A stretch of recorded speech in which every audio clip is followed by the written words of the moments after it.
Thank you for tuning in today. We have two special guests today from Acumen, beautiful winery up in the Atlas Peak AVA in Napa Valley. We have, first of all, despite what it may say on the screen there, we have winemaker Phillip Titus. Phillip, how are you? Good. They Great can to tell be the here. difference. Well, Yes. there I go. There's my There you go, yeah. You get that green screen behind you, the Yeah, wine disappears. I So, know. yeah, It's tricky. very, very, very pale hue on that wine, yeah. Yeah. And we also have Diana Schweiger. Hello. Hi, Diana. Yeah, and like I said, no matter what it says on the screen, I think people can tell the difference. So you're Diana, and that's Phillip. So, and I'm Tom. So, and Diana is the sales and marketing director for the winery, and you joined in, is it 2019? Yeah, just a year ago. Okay, and because your parents have a winery up in Spring Mountain. They do. Schweiger Vineyards. Yep. Okay, and it looks absolutely gorgeous. Diana, you're sitting right in front of the Atlas Vineyard. Is that correct? Actually, I'm right in front of the Ed Cora Vineyard. So, sorry, I had a 50-50 chance to get it wrong. So. Yeah, exactly. It's the larger of the two vineyards. It's the 84-acre part of the estate that has our southwest exposure. And I'm actually sitting on the back deck of the Jan Krupp home that was purchased by our owners about 8 years ago now. Okay. Well, it looks like it's a gorgeous day out there. So tell me about the weather right now, and tell me about either you and Phillip can tell me just about 2020 so far in terms of the vineyards and the growing season. Well, the growing season, I think, is I don't like to get too excited too early when it's still, 2.5 or so months from harvest. But this is, droughts are not good for a lot of things. But and we've had just a record-breaking drought. That it is, we've had in some parts of Napa Valley only like 14 inches of rain, which is that, it's happened before, but it's been, decades or even, over a century since that's happened. But there's something about droughts and grapevines that, usually drought years can be really excellent years for growing grapes, at least in the Napa Valley. We, most of us have some kind of irrigation, so we can help the vines along.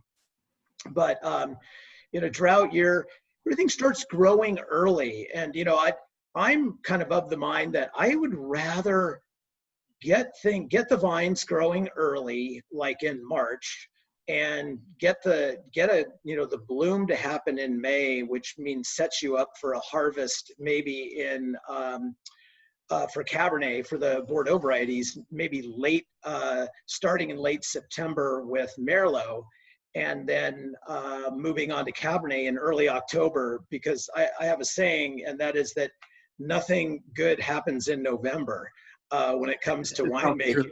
Exactly.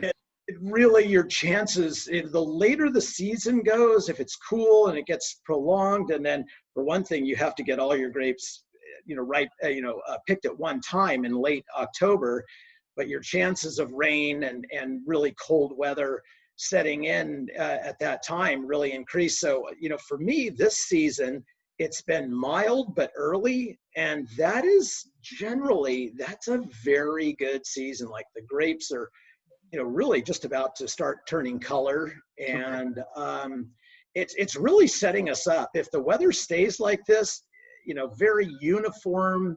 We will like good weather in the spring, so we have the flowering is very uniform. So all the berries are like the same size. We don't have like big berries and little berries and things that are more advanced than others. And so as you get this uniformity, it moves along and gets into a slightly early harvest. That's usually a good thing, and that's kind of the way it's looking right now. Good. Now you said you've had. I'm sorry. Did you want to say something, Diana? Yeah, I was going to say, and speaking to what Phillip is saying, the weather has just been a nice, consistent, warm summer. And I just drove up from St. Helena, where it was a lot hotter down there. Coming up here, we're at about 1,600 feet, and it's a nice breeze. It's a little bit of a cooler climate up here right now, not as intensely hot. And I think that that's the one thing that the mountains offer us both. We're over here on the Vaca Range. And that's the nice thing about the mountains, is that inversion layer that takes place and the more even ripening climate, to Philip's note about having it just be consistent temperatures. And that's what we've been looking at. There hasn't been any, it's been 90s to low 90s, upper 90s, but nothing too wild up here in the mountains. Okay. Now I don't have a map. I'm sorry, but tell everybody and myself exactly where you are, because you said you're 1,600 feet up. But if you went down to the valley floor, are you closer to the town of Napa, or is it closer to the town of Yountville, or? We're close to the town of Napa. So Okay. yeah, if you were to be down in our tasting room, which is right downtown Napa on First Street, it's simply a mile drive up the Silverado Trail, Okay. and then it's just a right-hand turn up Soda Canyon, and it's about a 7-minute drive to the top here. Right. Yeah, I know where that is. Yeah. So it's the Atlas Peak appellation, and I, honestly, if we had a map, it'd be a lot easier to see. But Atlas Peak is this kind of southern. It's in the eastern hills, so the eastern hills of Napa Valley, Right. and which to me is, I'm a little biased because of having spent pretty much my entire career in the eastern hills of Napa Valley. I'm a little biased towards it, but it is it's we get more sun on the eastern hills because, as the sun goes into the afternoon, we're getting all the southwestern exposure. Right. Diana has a map there. Okay. Yeah. So Diana, like where's Oakville or Rutherford, something that people would know? Oakville is right here. Here we go. Yep. And then we have Atlas Peak right there. So perfect. And it's a little bit deceiving because where you turn right onto Soda Canyon Road as you're heading north, and you really think that Soda Canyon Road is going east into the hills, but it's really heading north. It's almost like not paralleling, but it's going into the same direction as Silverado Trail. So by the time you actually get to the vineyards, you've traveled quite a bit further north than where you started, at Silverado Trail. But I would say, for Napa Valley hillside locations, it's probably, to the south, it's kind of like Mount Veeder would be on the west, and then Atlas Peak would be on the east. And so it is the cooler part of Napa Valley, although I wouldn't call it's not cool like Carneros or around the town of Napa. It's definitely influenced by fog, but it's not influenced by fog in that it doesn't just sit in the fog.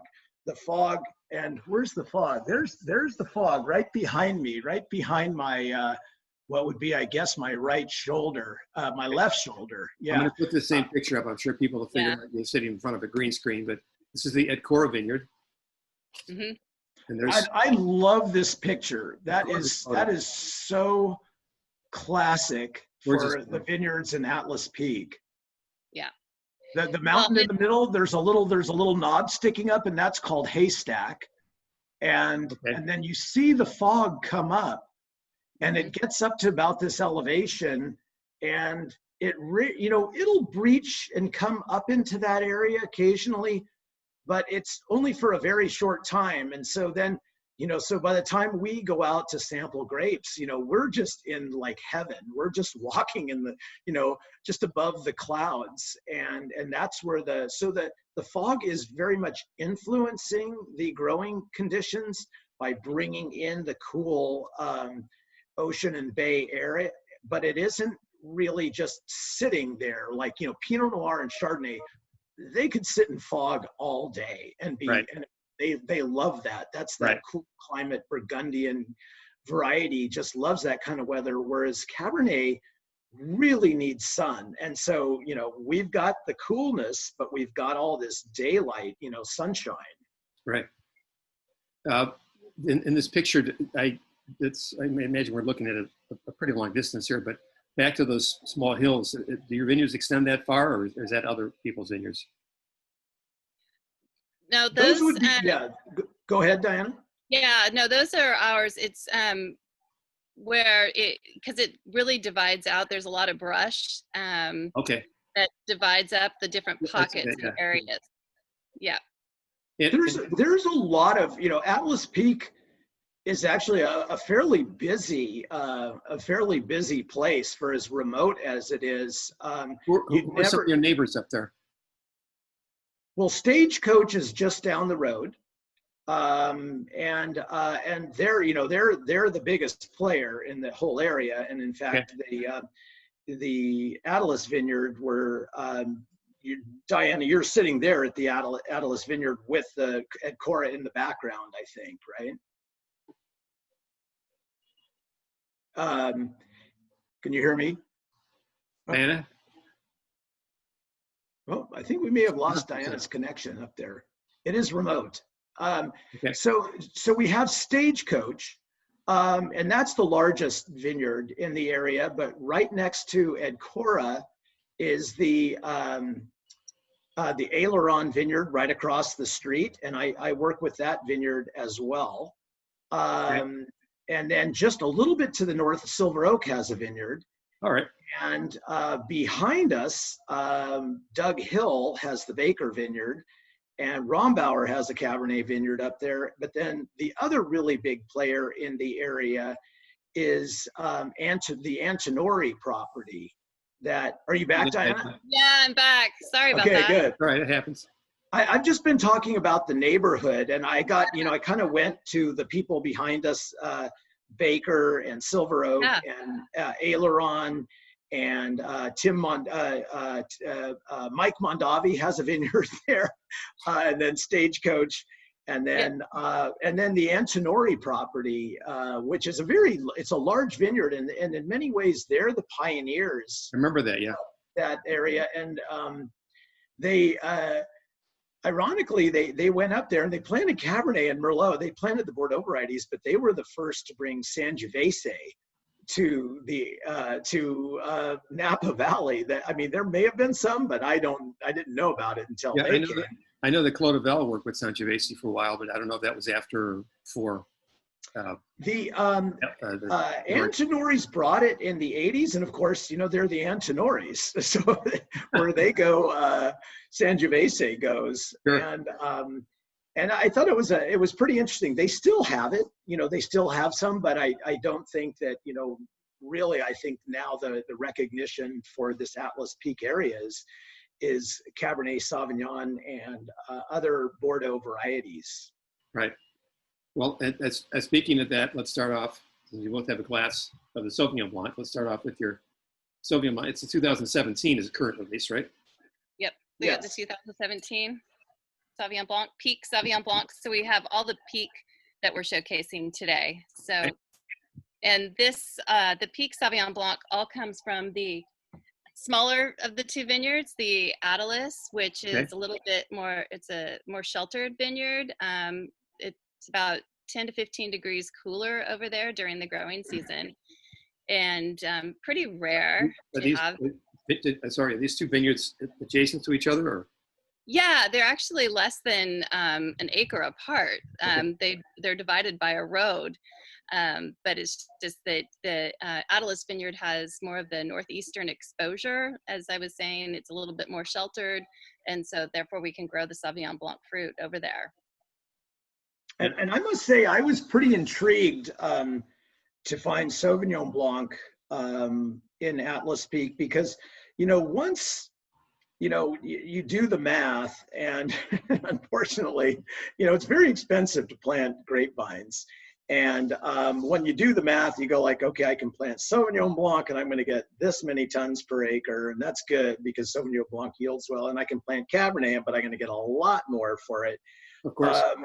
You have to make a decision that's not just purely economic. You don't say, I can't plant Sauvignon Blanc because I won't make as much money. They planted Sauvignon Blanc because they wanted to, and because it was a great place to grow it. Right. And otherwise, otherwise the entire valley would be planted to Cabernet Sauvignon if everybody just made the same decision based on the same economics. So I was thrilled when I knew that there was about it's not a large vineyard, it's about 2 acres. Okay.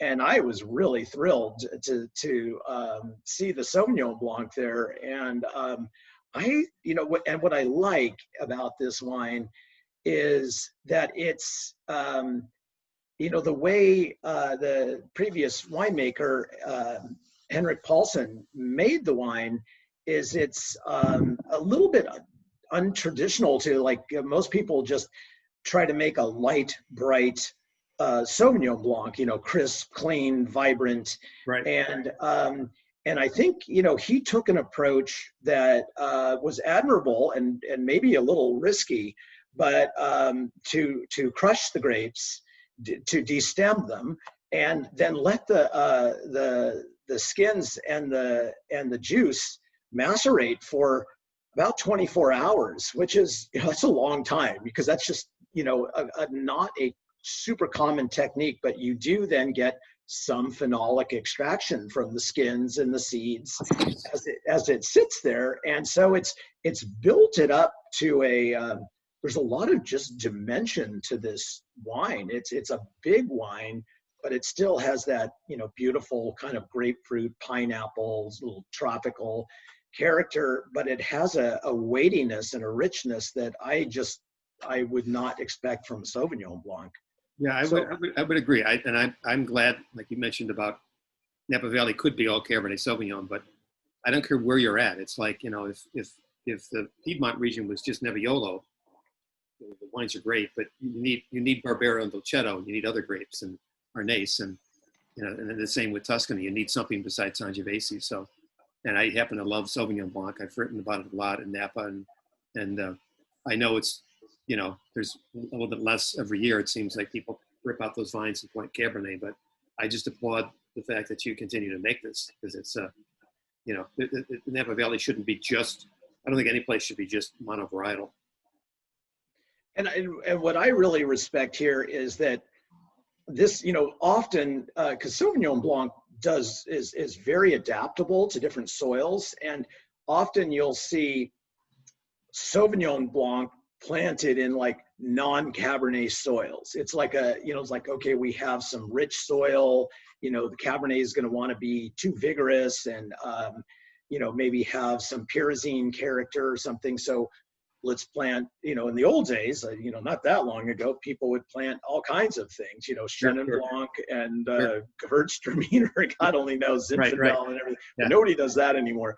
But they would plant Sauvignon Blanc. And so this, I think, is a distinction where you've got great Cabernet land being planted to Sauvignon Blanc and making a great Sauvignon Blanc. So I'm really happy that somebody did the right thing and planted the Sauvignon Blanc. Keep losing Diana here, maybe because she's outside with the connection, but I was just about the Wi-Fi probably is not great there. Probably not. So, but we'll just continue. So I'm curious, like you said before, you're up in heaven, and it's just, I hope heaven looks that good when we get true. But we're counting on that. Exactly. Yeah. after what we've all gone through, especially the last few months. But it's going to look like the inside of a really good restaurant, and everybody can get as close to each other as they want. Amen to that. Yeah. What I would imagine, do you get any like mountain lions or any critters up there? Oh yeah, we've got them all. it's amazing. So I've worked at Chapelet now for 39, on and off for 39, the better part of 39 years. I was gone for a little while, but right. So we share the same, Chapelet and Cora are, as the crow flies, I would say like about a mile apart, even though you approach them from such different, different locations, different roads, that I was saying, we're talking about the critters that inhabit the land up there. And so I say we kind of share all the same animals with, Chapelet. So I know, what we have, Diana, we could probably go on forever, but certainly bears, and more bears these days than I ever remember. Really? And we've got a bear that is just a Instagram star from Chapelet. Really? And his name is Franck. He just moved in last year during harvest, and he would just each night come in, knock down the deer fence and this gate, and just because they're so heavy, they can just like, and then they would go in, and then they eat all the grapes, and then they leave. And so after a while, we're like, let's just leave the gate open. It's really, we're not going to keep this thing out. Yeah. But we've had cubs, we've had bear cubs this year, and yeah, so the bears are kind of back pretty strong, and that could be an effect of some of the fires we've had. I kind of wonder a little, like, maybe some of their natural roaming grounds are curtailed a bit, but we're seeing them a lot. Mountain lions are a little more elusive. Most of these animals are nocturnal, but we do see mountain lions, and I've had the pleasure of seeing two. One, I was in my car, one I was hiking. And so you'll wake up and stand at attention when you see a mountain lion. And there's a lot of mountain lions. But then we have the whole array of a lot of wild pigs. And this is something that pigs breed kind of like rabbits. It does not take long for a generation of pigs to get going. So we have a lot of wild pigs, and they are digging up the vineyards, and they are digging up people's gardens too. So depending on who you are, you're more upset about your garden or your vineyard. Right. And then, of course, you can't be, you're not complete without the whole array of rattlesnakes that we have. And they're everywhere. I just assume I'm always close to a rattlesnake, even if I can't see it. And then so I've done mountain lions, bears, pigs, rattlesnakes, and then the bobcats and foxes, and all those critters. When I see them a lot is during harvest, because I'm at the winery late at night, and when I finally leave, you wouldn't believe what's out there at night. It's your own zoo up there. Okay. Yeah, lots of skunks and raccoons too, but definitely the rattlesnakes have been out and about, I think, because of all the heat and everything else too. It seems like everywhere we step, everybody's showing those. The more I see the pictures, the more I want to go there, but the more you're talking about these rattlesnakes and stuff, I may have to put the visit off a while, but you get really used to it. I'm not going to live here at home, but hoping that your connection stays with us. But since we were talking about Sauvignon Blanc before you went Diana and I have both, sorry. What happens? Don't worry. Tell me about how much Sauvignon Blanc do you make? How does it sell? How do you market the Sauvignon Blanc? So this particular Sauvignon Blanc, the Peak collection, is marketed just out of the tasting room, and we make about 300 cases each time we make it. This particular vintage, the 17, we just released. Yep, and that's only 300 cases. So it retails for $75 in our tasting room. We include it in our spring shipment for our wine club. And we also, offer it by the glass. So it's part of our regular Peak flight, but then also by the glass. We've taken it to a few restaurants out in some of the markets, Florida, to include for some wine dinners and such, just to show the diversity. Sure. Because the mountainside here, we also make a Sauv Blanc. So, but the two are very different. So it's nice to show them off. It's very well received too. I know that we were talking a little bit more about the depth and the weightiness of it. And so that's one of the things that people and consumers are pleasantly surprised by this Sauv Blanc. And what you yourself, what do you love to drink to pair with that Sauvignon Blanc? This one particularly, scallops. Okay. Yeah, that would be a great match. Yeah, and a real nice creamy sauce with that. I think it goes good with, the fattiness in salmon. Yeah. Typically you'd have a Chardonnay with. But then again, it's great just out of an ice bucket on a nice hot day to have the Sauvignon Blanc chilled all on its own. Yeah, that would work really well, especially now here in Chicago. So just about any white would. Yes, definitely. So, all right. Now, I'm sorry. Cut that humidity there, and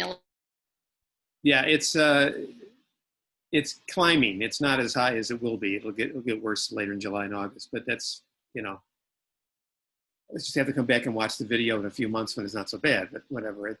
We put up with it. It's a beautiful city. So, Philip, let's talk about the Cabernet Sauvignons. You have three. We're talking about the peak wines today. There's another line of wines called Mountainside, right? And the peak, you have the two single vineyard Cabernets, the Atlas and the Edcora, and then you make a peak Cabernet, which is a blended two. So talk about, let's start with the I don't know what wine you have, but Diana in my little care package sent me the 2013 peak Cabernet. And I'm not sure if you've got that, but that's the 13, yeah. That is the one that I opened because I've recently had the Edcora and Atlas, and really haven't had the 13. So 13's it's a great vintage, and now I consider 7 years the beginning really kind of into the bottle bouquet kind of aging Cabernet range, kind of maybe at the beginning of it, but it's such a fabulous vintage. And so I'm sort of, I'm the new guy here, since even though I've been buying grapes from the Edcora vineyard since 2011. This is my first year of blending the 2018 wines and making, blending the 2018s, the 2019s, and we'll be making 2020s. Okay. So for me, this is very interesting to look back historically. And the peak Cabernet is a blend between the two vineyards. So we can start at the blend and work backwards, which is probably where I'm going, because I started with the oldest wine. Okay. But it's just gorgeous. It is just, to me, what makes Atlas Peak unique, I can't say that it's unique unto itself because it's only a line that draws the difference between Atlas Peak and then Stagecoach and then Pritchard Hill. They're all kind of one in a way. They're you get these geographical features that make it so you can delineate to say this is an appellation, and there are unique things. To me, Atlas Peak breaks to the south. It also is more exposed to the bay, and because it is further south and the way it faces south towards the fog and everything. And then Pritchard Hill kind of faces a little more northwest than southwest, and we're a little protected from the fog. But so to me, the character that comes from all of these vineyards is this super concentrated, this depth of, the fruit is beautiful. And I like to think that it is, there's no one terroir because, you plant different clones of Cabernet. Some have more red fruit, some have more dark fruit, some have more herbaceousness or spice. But at its core, these vineyards are very dark fruited, and it's very enticing, that just to get that depth and darkness, and, it kind of draws you in, like you can't kind of plumb down to the bottom of the glass, but it's accented by this kind of spice that comes from the mountains, bay or sage, there's these other, one of my friends, when we talk about, the smell of tobacco or something, he'll say like a Maduro wrapped cigar, which I like. I love that term because that's specific. Yeah, it's very specific and it's very good. I got a little of that cigar box aroma in the the cedar and cigar box, like the Atlas. And so I think these are, I think at their core, these are just very concentrated, very complex wines, not always ready to drink, not that it stops people, but when they're young, they're pretty big, and and if they're not big, I think they're almost not true to their terroir. If a mountain Cabernet like this grown in all this volcanic rocky soil is kind of too approachable, you almost would say, well, what's up here? Exactly. Yeah. But I think this 13 is pretty fabulous. Oh, it's a gorgeous wine. Yeah. And I talk to a lot of winemakers out there that they tell me that 13 was like a dream vintage for them out in Napa. So really lovely. And Diana, you want to add anything to that? Your thoughts? Yeah, I specifically chose I hope I'm coming through okay, but Yes, I you're the specifically, front.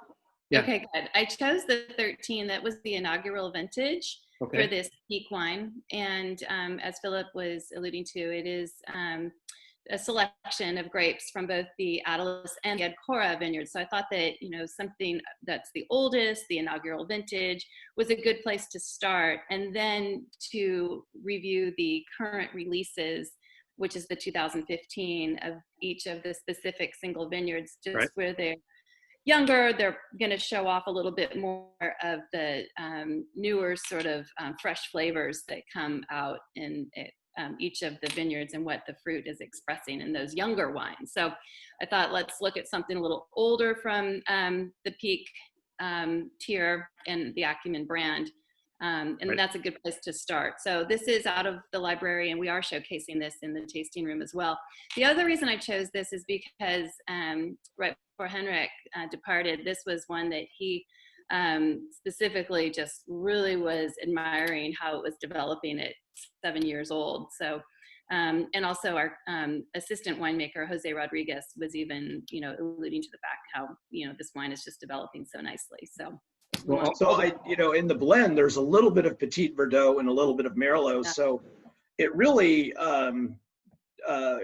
is showcasing Cabernet. It's not I think, most of the time, if you were buying a Bordeaux wine and drinking a Bordeaux wine, it would probably be more heavily blended than this. It wouldn't just, there are Bordeaux's that are heavily Cabernet, but it's interesting because we have Cabernet Franc, Merlot, Malbec, and Petit Verdot.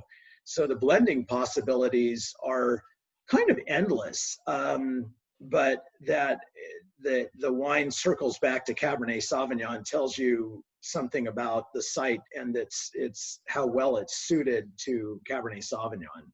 Well, all three of the wines that I tasted, the 13 Peak and then the 2 single vineyards for 15, they are big wines. They do need time, but unlike some Napa Valley Cabernets, and I'm just going to mention it in general, not any names, but some of them can really hit you over the head with the tannins. They're just, you can tell the potential of the wine, but it's like you wouldn't, after you pop the cork and tried it, it's like you wouldn't try that wine again for 10 years.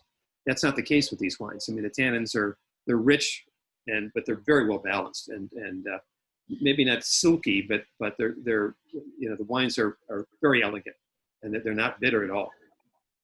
And I would say this 2013 is a good argument for, why you shouldn't, if you buy the wines, is to not drink them all when they're really young, as enticing as that may be, that the pleasure that comes from, it's hard to really express kind of what the texture and the aromas and the flavors of an aged Cabernet. It takes on, we were talking about the cigar box and, the Maduro wrapped cigar and I always, in here I get kind of like maybe some sort of fennel or, and little chocolatey notes and things like that. And I'm just going like, wow, those were there when they were young, but they weren't as pretty because they were kind of overwhelmed by the youthful fruit. And now those things start to come out and they transform the wine into something that is so lovely that it's almost hard to express. Well, it's a nice problem to have. Yes, you just need a warehouse or a wine cellar or something to put them in. Right. Let's talk about the 2 single vineyards from 15, the Atlas and the Acumen. Very different wines, I thought. Yeah, very different wines. And typically where we start the guests is taking them through first the Atlas vineyard, where it is the cooler climate of the 2 vineyards. Which is the older in terms of the vines?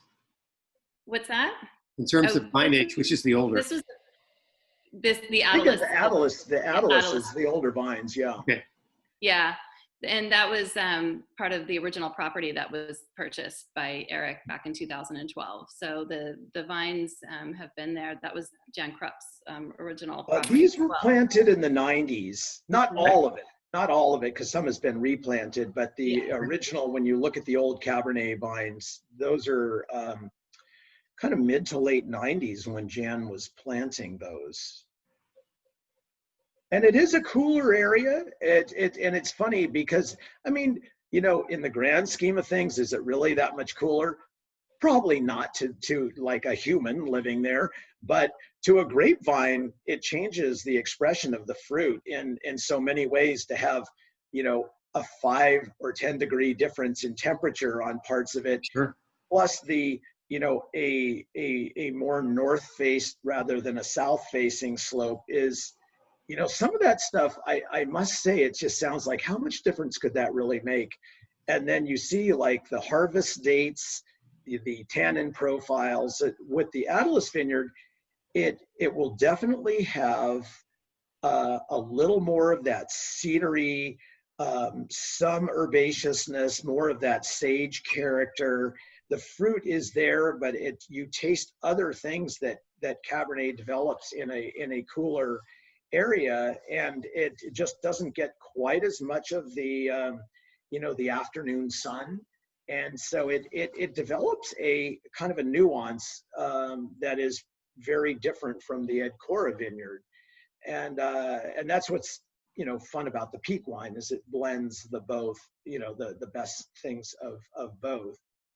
Yeah, Are the vineyards, I'm sorry. As you drive down the road, actually, the main road that the homeowners take, actually, that divides the two vineyards, and headed towards Edcora, Atlas would be off to the right. And there is just this shading, a natural shading with the canopies, the trees that are there. So the fact that it does have that northeast exposure plus a little bit more shade, where versus the Edcora, it's like it is smack dab out in the middle of the sun. It's rocky. It's very rustic terrain. So I think that, at least from what we get from the feedback from guests, is the Cabernet obviously likes the sun a lot. And with a little bit more of that shade, perhaps, and correct me if I'm wrong, Philip, but that's maybe what gives Atlas a little bit more of that natural acidic flavor to it, that has a little bit more, I wouldn't say silky, but a little bit more finesse than what Cora has. And I also, you know, in these blends, I think, you know, it's interesting to me too that the Atlas has got a fair amount of Merlot. Yeah. And, you know, when you think about, you know, where does Merlot grow? Merlot doesn't always grow best in just hot sun. You know, it's a more delicate grape, and it really is favored by kind of cooler, little cooler conditions, a little slower maturation, so that it doesn't lose its finesse. And that is part of the what you see in the Atlas blend.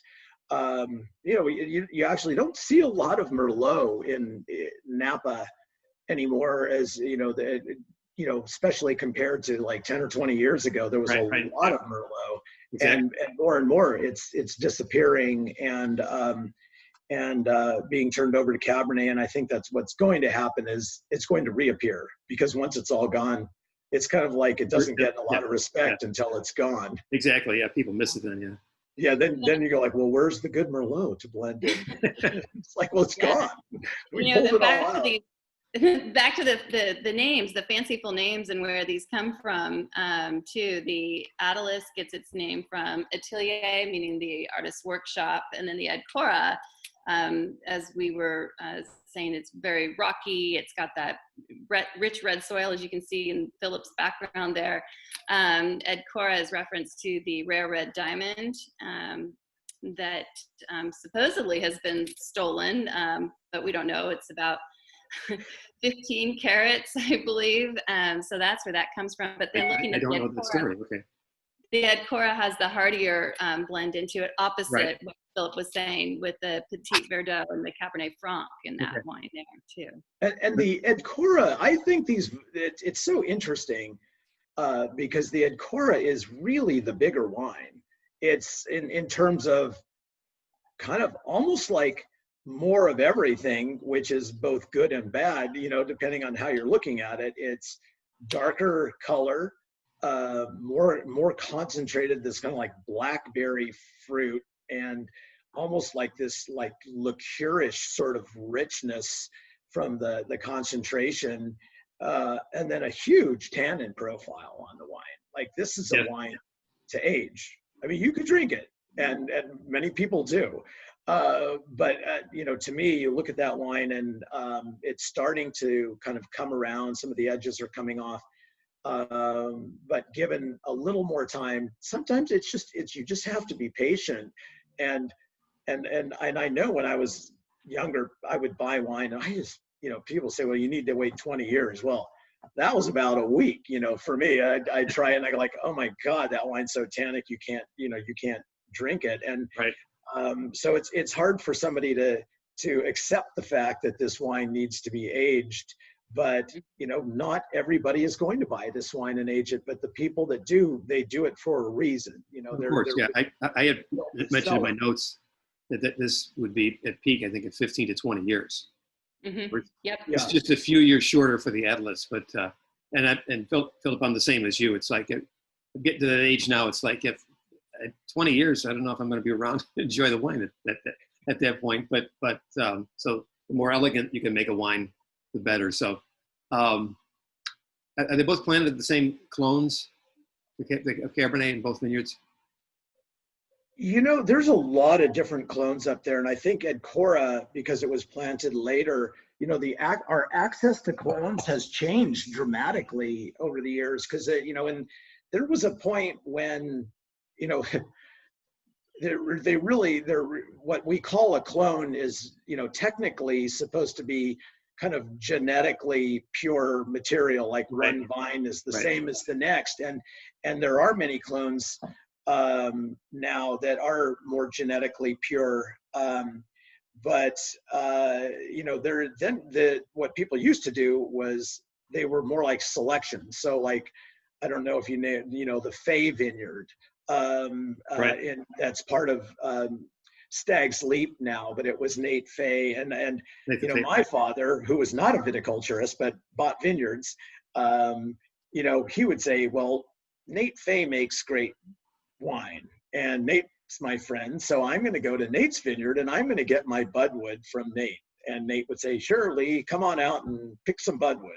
So that was the Fay clone, but it really wasn't. It was just a selection of what came out, and we didn't even know where his came, but we called it the Fay. Right. And there's the C clone because it was owned by the C family, the C's Candy, and so they had another wonderful vineyard. So there's the C clone. Now it's been sort of cleaned up. The virus has been taken it out, and now there's a real actual clone that is C. So our access used to be very kind of random.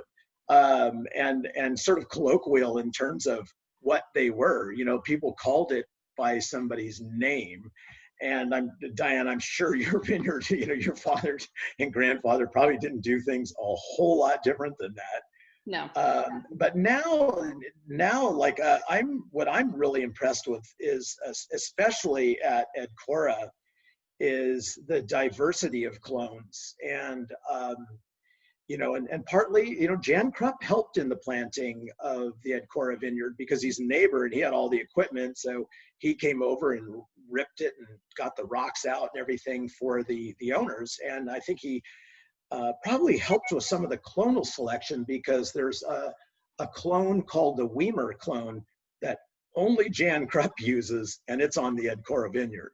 So I think Jan Krupp had, and the Weimer clone is this kind of obscure clone of Cabernet that came from actually, a nursery on the East Coast. And what they were doing with Cabernet on the East Coast, I have no idea. But they had it in their nursery, and Jan really liked the long, loose cluster, small berries and long, loose cluster. But I'd say there's a lot of diversity at Ed Cora, a lot to choose from, of the real classic clones. And then now we're replanting. So, you know, we have the chance to even kind of change rootstocks, change clones, and change row direction. That's very important. People, you didn't used to think about row direction all that much. You kind of go like, well, what's the longest row I can get so that the tractor doesn't have to turn around as much? Right. And that was, believe me, that was how people did it. Now we like this kind of slightly northwest southeast direction to the rows, so that the sun is on one side of the vine for about half the day, and it's on the other side of the vine for the other half, so that it kind of gets even sun exposure. And so now when we're replanting these vineyards, we're also not just changing up the rootstocks and clones, but also the row direction and trellis configuration. So, you know, these are all things we've learned over the years, and now we get a chance to kind of reestablish even kind of more modern vineyards. Okay. Diana, I want to switch the conversation over to you for a few minutes here. I've got a couple important questions. Okay. If you're all set, okay. I want to put the pressure on you, but first, just a very easy question, but you sell the wines at your tasting room, and people can come visit now, correct? Yes, they can, outside. Okay, outside, just outside. And then you have a tasting room on First Street in Napa Valley. Yep. Yeah, it's right downtown, right across the street from the Archer and the Andaz Hotel, right there on First Street. Okay, I know the area well. And people that are not going to be in Napa or Napa Valley, where can they find your wines? How many states do you ship to? We're currently in 10 markets actively. So it would be Texas is our #1 market, Florida, Nebraska, Georgia, Arizona, Nevada, and we're just getting ready to actually open up Ohio. So you're down in Illinois yet? Illinois, right. Absolutely. In fact, I was going to say Ed Cora belongs at Gibson's with a big tomahawk steak. There you go. Exactly. Now, the $64,000 question is that you tell me, there's got to be at least 350 producers of Napa Valley Cabernet Sauvignon, correct? I mean, what's the latest number? About 800, I would say. Really? Oh my goodness! With labels, yeah, not brick and mortar, but definitely labels. Well, I do a lot of work with Italian wines. I don't pay as much attention to Napa. I mean, I'm back, but my goodness, I was 50% off. So with 800 other Napa Valley Cabernet Sauvignons, and you're in marketing and sales, you could probably talk for an hour on this, but we have a few minutes. You can talk. How do you market the wines? And I mean, people can say, oh, you know, another Napa Valley Cabernet, another quote unquote expensive Napa Valley Cabernet, and I don't call it expensive. That's just a relative term. But you know, tell us how you do that. Well, I would say it's the AVA is one of the biggest selling points. And Tom, thank you so much for what you had to say about us actually back in September. And it's true. Sure. It's one of those newer talked about AVAs. As I go around selling Napa cabs, you know, AVA is still one of those things that distributor reps are getting educated on, and Atlas Peak is really hot. And so ears perk up when you even say that name. The other thing is the fact that we are organic. We are certified organic, and that's another, you know, big buzzword for a lot of the trade, sure. And especially when you can talk, you know, in depth about it and tell some stories even about how our vineyard manager goes about that, to the extent of we just have a new head of 30 goats out here that actually do all the weed eating for us, literally. And they're, you know, then back to 2017 with all the fires, obviously bud break. And so we have to keep the goats away from the vineyards, but they're out there preserving. Those fires come near you or not? Yeah, they were actually right up here. Or were they? Okay. Yeah, in fact, some of the crew had to be airlifted out. Wow. A couple of years ago, almost 3 years ago now. Well, it was called the Atlas They were right up here. In fact, the Ed Cora vineyard on the perimeter. Okay. You know, the vineyard served as a fire break, thank goodness. But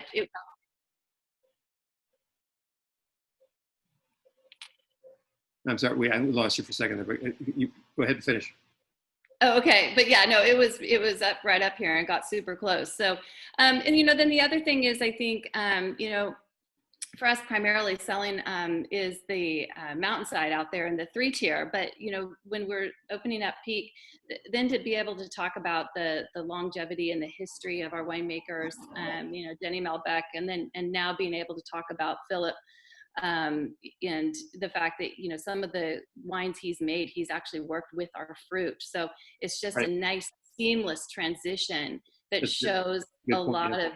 of a very good strong foundation for the brand. And the pricing is actually quite fair, I would say, for considering the higher end of Napa. People don't blink at the consumer level when they look about it. People don't even blink at, you know, when my conversations with our distributors and the pricing that we're offering. Yeah, As soon as we can, I think people come to expect prices like that. So yeah, you're not,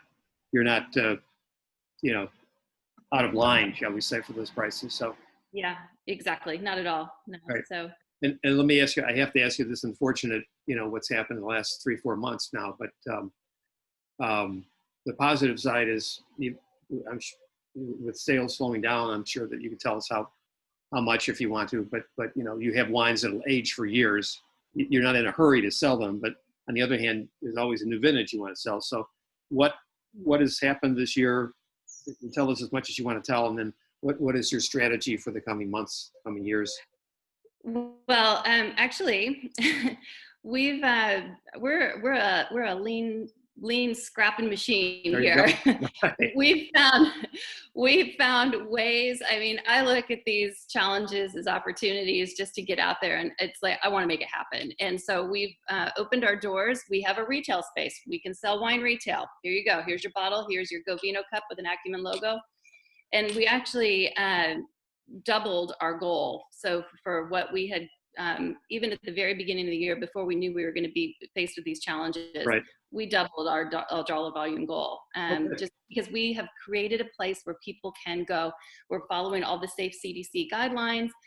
Customers feel safe, and so, and they're grateful that they have a place that they've planned their trip to Napa, or it's the bedroom community of the Sacramento Valley and the Bay Area, and they're taking a day trip. So we found ways to make it safe and comfortable for our guests. Now they've tried, well, we have to, you know, shut down again for indoor space. We didn't have an outdoor space. We've gone to our landlords and found creative ways to keep everything open with our outdoor space. We actually moved furniture from up here at the estate down below so that we can create comfortable Great. seating, shading. And then plans for what we're going to do out with our distributor partners, because we are a viable brand for them. I don't want to lose any confidence from them. And so we've been primarily on-premise driven. Right. So we are going to be supporting a lot more of our independent retailers. And we've transitioned that programming with our salespeople because they love selling our wines. And like I said, I don't want to risk losing those relationships that we've worked so hard to build, or the faith that they have in the brand. So we're shifting things from the on-premise segment into the retail, yet we will still maintain where we can sell to those restaurants that do have open doors and Right. support them. And I would think also that you're a relatively new winery. There's a certain interest in that, and you know, the reviews have been very, very positive. Yeah, definitely. And a lot of these, you know, I've been in the business now for a very long time. I have a lot of established friendships out there. So, you know, it's been really nice. And I think it's what's kind of refreshing to see is just everybody's sort of toned down a little bit, and how can we all help each other? So as long as we are working and delivering upon what each of the market's needs are, they want to have our brand. Okay. And now we talked a few minutes before we came on live, but the restaurant scene right there now is just outdoor patios, right? Outdoor dining. It's just outdoor dining, correct? It's not indoor? Just outdoor dining right now. Yeah. So I'm just, I mean, I know it's a different lifestyle in Napa than it would be here in Chicago. And not in terms of sophistication, but just in terms of foods and you know, neighborhoods and things like that. But is that, do people sit outside and drink a big Napa Valley Cabernet? I would think you sit outside, you're drinking more like you're drinking lighter wines. They do, actually. Right. They do. They enjoy their Cabernet. You know, I think that we need to provide as many umbrellas and misters for them and water features as we can to Right. make that Cabernet more enjoyable. But, you know, definitely there's Cole's Chop House down the street from us in downtown Napa, and they've got a lovely little area along the River Walk, and Gel down the street from us as well. It's more French food, so they're going to be pouring our Peak Sauvignon Blanc. But definitely, up and down 29 at Rutherford Grill and R&D Kitchen, all these different restaurants. Everybody's still drinking Cab. People like to drink what they like to drink, and so I don't think that they're swaying from any of that. I think it's interesting too how people have adapted to the spaces that are available. Like you wouldn't have thought of sitting out on the sidewalk drinking Cabernet, you know, last year at this time. Right. It seems not at all perfectly fine this year. You know, it seems like it's where it's happening, and people are very, you know, they've adapted very quickly and get pretty comfortable. What's the production of these wines, by the way? How many cases for each of these 3 Cabernets? There's actually on the 13, the first one we had, there was 600, but moving forward, the Atlas was 185, and the Edcora was only 180 cases. Wow, it's tiny. Okay. Yeah, so in each vintage we're approximately 250, so we're upping the production levels a little bit. So if you're shipping these wines to about 8 or 12 states, they must each get like 10 or 15 cases, right? Of these wines. Yeah, about that. Okay. It depends on the market. Yeah. We had started a new program with some national accounts, so we'll see where that goes. Okay, good. Yeah. Well, this has been great. We actually have just a couple minutes left. Philip, let me just ask you real quickly. We're at the 15 with the single vineyards. Out of the 16s and 17s and 18s, look, I mean, I'm sure that could be out for a while, and maybe a little early to tell, but what can we look forward to? Well, I think that we're releasing the 16, I believe, in September, Diana. Okay. Yep. So that's upcoming. I think what you'd expect is a lot of the same character. They're all big, you know, they're concentrated, they're, you know, full throttle wines, you know, plenty of structure and that concentration. So, you know, I think that once you start working with a single vineyard like that, you know, there's variations with the seasons, but the family resemblance really is very consistent going forward. And I'm a little nervous, I think, about 2020 because it's going to be my first vintage. Even though I've been working with the grapes for that long, it's like, you know, there's a history and a style, and you know, I'm both looking forward and a little nervous. You know, I'm confident you'll do a good job. The bar is set high, but that's fine. Okay. And you have this drought year to work with. Yes. Yeah. Better not rain. All right. Well, we're just about at the top of the hour here, so I want to thank both of you. This has been a lot of fun and very informative. Thank you. Thanks. Good to see you again. Yeah, Tom, thank you so much. Yeah. Thank you for all the kind things that you've had to say about us as well, too. Well, you know, I don't do those because people, you know, give me bags of candy or anything like that. It's like, you know, or other goodies, but I love the wine. So if I didn't think you were good, I wouldn't say that. So, but and I am working with your PR firm and planning a trip out there in October, hopefully. So if they let people from Illinois fly there, I don't know. It's, you know, it's so much uncertainty right now, but I'm positive. And if I don't, I'm going to go crazy because while I'm doing these webinars and, you know, and staying informed with everybody, it's like, you know, I'm tired of looking at a computer screen all day long. Yeah. Well, definitely you'll have to come visit us on First Street, and we'll have you up here and show you around the vineyards as well. That. So thank you for the invite. That would be the last point too, is the nice things that, you know, and your comments, your honest comments about our wines too, is what helps us sell out there too. So another thank you. I'm glad I can be of help. So thank you again. This was fun. All right. Thanks. Good to see you. And all right. Bye-bye. For a great harvest this year. So thank you. Thanks a lot. All right. Bye-bye. Bye. Bye.